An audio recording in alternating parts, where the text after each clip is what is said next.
Ada hal menyedihkan yang kembali terjadi di tubuh timnas Indonesia, seperti luka yang justru hadir saat harapan sedang tinggi-tingginya menjelang laga penting kontra Australia di Sydney. Bukan soal taktik, bukan pula soal lawan yang tangguh, tapi tentang luka yang belum sembuh. Tentang kemarahan yang entah kenapa masih saja belum reda. Tentang seorang pemain yang datang dengan niat baik, namun malah dibalas dengan tuduhan dan cercaan dari bangsanya sendiri. Ya, Emil Audero, sang penjaga gawang yang seharusnya disambut dengan tangan terbuka, justru menjadi sasaran empuk kemarahan netizen. Ya, hanya karena satu hal kecil, yang mana Emil tak membagikan momen keberangkatannya ke Sydney di media sosial. Tak ada story Instagram, tak ada postingan selfie di pesawat, tidak ada kabar keberangkatan seperti rekan-rekannya di timnas. Dan hanya karena itu, Emil dicap mangkir, Emil dituduh menolak panggilan, Emil dituding tidak serius memperkuat merah putih. Komentar semacam itu sungguh banyak sekali bertebaran di platform sosial media TokTok. Ironis, padahal kenyataannya, Emil sudah lebih dulu tiba di Sydney.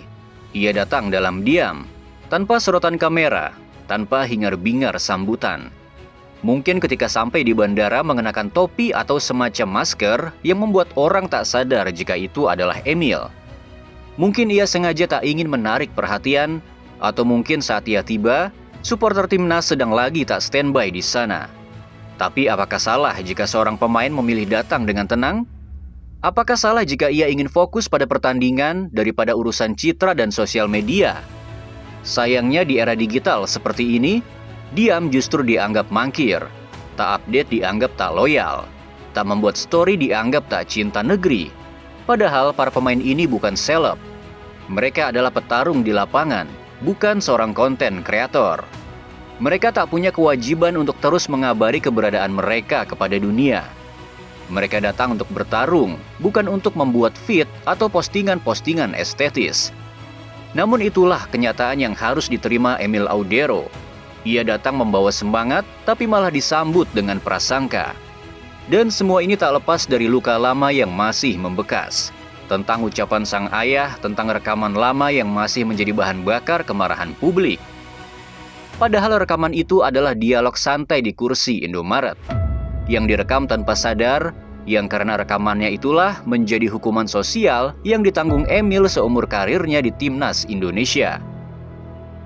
Padahal bukan Emil yang berkata, bukan Emil yang menghina, tapi Emil yang dihujat.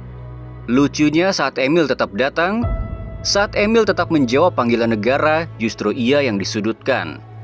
Ia yang dituduh tidak serius, ia yang dibilang pura-pura loyal. Tapi apa Emil membalas? Tentu saja tidak.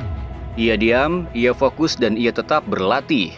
Karena ia tahu yang bisa menjawab semua keraguan bukan kata-kata, tapi performa. Dan disitulah akhirnya kita sadar, jika Emil bukan pemain biasa. Ia bukan pemain yang datang untuk sekadar numpang nama. Ia datang karena hatinya masih Indonesia. Ia datang bukan untuk menjadi pahlawan media sosial, tapi menjadi tembok pertahanan Garuda.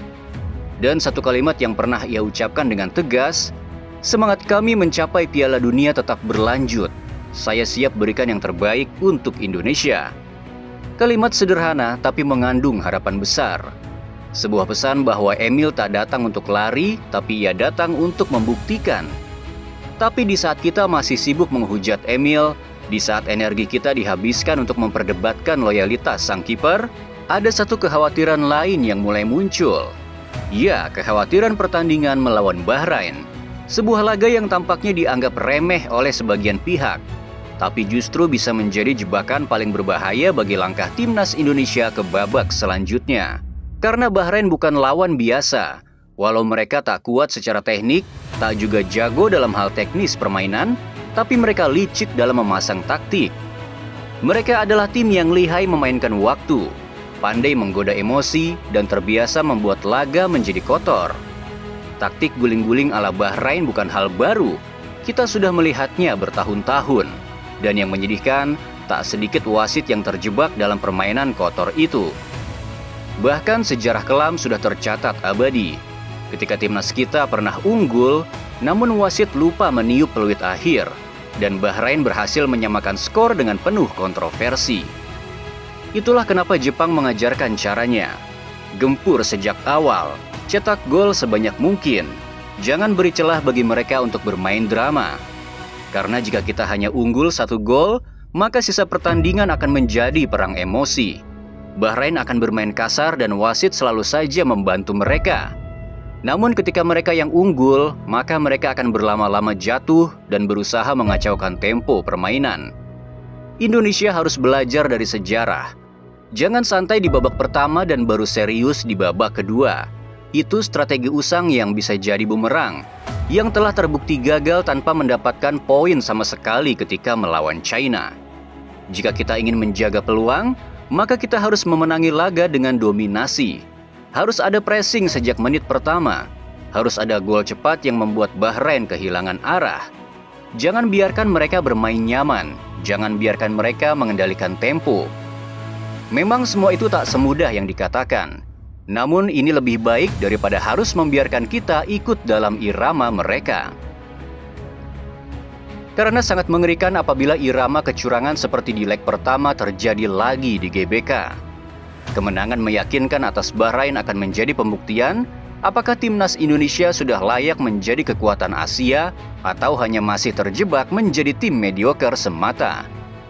Juga sebagai pembuktian apakah timnas era Kluivert ini akan jadi tim yang hanya berharap pada keberuntungan atau menjadi tim yang tahu caranya menang.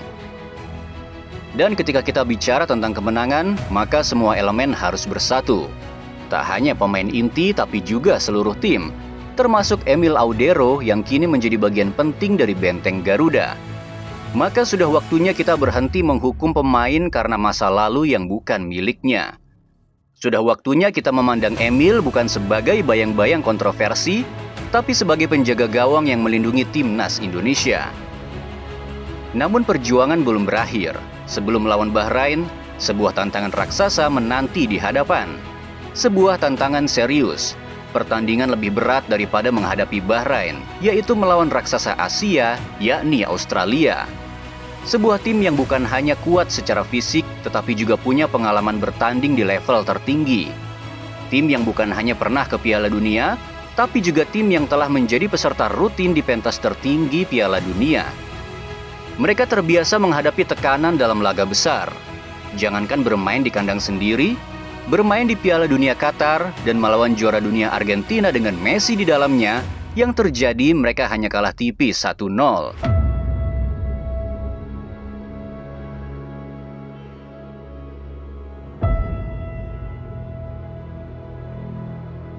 Inilah ujian sejati timnas Indonesia. Di atas kertas, kita memang bukan unggulan. Di mata dunia, Australia jauh lebih siap. Dan dari sejarah, Australia lebih matang dan lebih tahu bagaimana caranya menang. Tapi sepak bola bukan tentang ranking FIFA. Sepak bola juga bukan tentang sejarah. Sepak bola adalah soal nyali. Soal siapa yang berani mengalahkan lawan. Dan timnas Indonesia hari ini, jangankan menantang Australia, tim ini sungguh sudah berani menantang dunia. Karena di balik jersey merah putih itu, kini ada kekuatan baru. Ada Ole Romeni yang sungguh ingin membuat gol pertamanya untuk timnas Indonesia. Ada Joey Pelopessi dan Dean James yang telah bertekad untuk memberikan segalanya bagi timnas Indonesia. Dan juga ada Emil Audero yang tetap mau menjaga gawang Indonesia walaupun sebagian suporternya sendiri menghujat ia dan keluarganya. Di sana juga ada Sandy Walsh yang memilih Indonesia di saat begitu banyak pilihan yang lebih realistis untuk ia pilih. Ada Tom Haye yang rela datang lebih dulu ke Australia untuk bertukar pikiran dan menerima taktik rahasia dari Alex Pastor juga Patrick Kluivert. Ada Ivar Jenner, Rafael Strijk, Kelvin Verdong, dan punggawa Garuda lainnya yang tak pernah ragu untuk berjuang demi bendera merah putih. Meski mereka tak terlahir dan besar di negeri ibu pertiwi. Di era kepelatihan yang dulu-dulu, kita hanya tahu dengan pelatih kepalanya saja. Di era sekarang, jajaran asisten pelatihnya pun kini kita kenal semua. Bahkan sosok asisten pelatih yaitu Alex Pastor sampai disejajarkan sama rata dengan seorang Patrick Kluivert. Bentuk apresiasi dari supporter timnas untuk si jenius yang mengabdikan isi kepalanya pada taktik sepak bola. Sosok yang diharapkan bukan hanya mampu menyusun formasi, tapi juga mampu menanamkan filosofi bermain yang modern. Seorang asisten pelatih jenius yang diharapkan bisa mengubah permainan Indonesia menjadi lebih cair, lebih agresif, dan pastinya tak coba-coba pemain dalam partai krusial. Tak hanya menjadi tim yang terus-terusan bertahan, tapi tim yang berani mengambil risiko untuk keluar menyerang. Tim yang tak sekadar mengandalkan 1-2 pemain bintang, apalagi tim yang punya anak titipan. Karena untuk mengubah sejarah, kita butuh keberanian melawan logika. Kita butuh tekad yang tak masuk akal. Kita juga butuh mimpi besar walau mimpi itu mustahil dipahami oleh dunia. Dan hari ini mimpi itu sedang dibangun sedikit demi sedikit. Tapi ingat, proses ini belum selesai. Kita masih harus melawan si licik Bahrain dan raksasa Asia Australia. Dan di momen-momen seperti inilah, dukungan kita sangat dibutuhkan. Bukan hanya untuk para pemain, tapi untuk mereka yang terus berjuang meski dibenci. Untuk mereka yang diam-diam berlatih saat yang lain sibuk menghujat. Untuk mereka yang memilih Indonesia, meski tak semua orang menerima mereka. Saat mereka memilih Indonesia, mereka sebenarnya tahu bahwa tak semua orang akan memeluk mereka dengan hangat. Mereka tahu bahwa akan ada luka, akan ada prasangka, akan ada komentar buruk yang menyakitkan. Tapi mereka tetap datang, tetap bertarung, tetap berdiri di bawah Mister dengan kepala tegak. Mungkin sosok Emil akan tetap dihujat. Mungkin masih ada supporter yang belum bisa menerima. Tapi saat ia membuat penyelamatan krusial melawan Australia, ataupun saat ia berhasil clean sheet ketika melawan Bahrain, saat ia menjadi pahlawan dalam laga hidup mati timnas, maka publik akan sadar bahwa diamnya Emil bukan kelemahan, tapi kekuatan. Dan saat semua itu terjadi, kita hanya akan menoleh ke belakang dan bertanya, kenapa dulu kita terlalu cepat menilai? Kenapa kita terlalu mudah membenci pemain yang justru membawa kita melangkah lebih jauh? Karena kadang dalam sepak bola, kita tak butuh banyak kata. Kita hanya butuh aksi yang nyata. Dapatkah seorang Emil Audero melakukannya? Biarkan waktu yang menjawabnya.